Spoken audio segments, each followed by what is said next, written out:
Abu Ma'ruf says that a lot of the Muslims after Salat, they immediately stand up and leave the congregation or the masjid without praying sunnah and without making the dhikr, and most of them, or half of them, penetrate the rows who are praying still and completing their congregation. As for not praying the sunnah, this is the sunnah.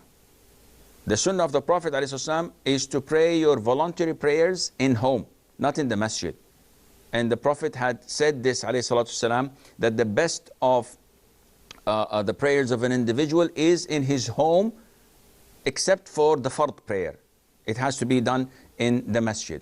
As for the adhkar, alhamdulillah, if they do it while sitting down in the masjid, they are rewarded. If they leave and say it on their way, they are also rewarded for that. But the biggest problem is when they walk in front of a row and people are still praying.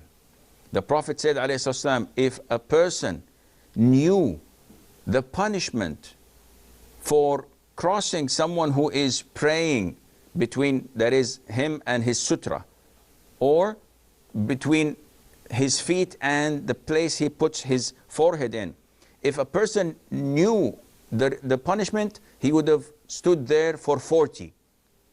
So they ask him, is it 40 days, 40 months, 40 years? And he would refrain from answering, which means that a person should stay without crossing in front of a person who is praying, especially in that distance.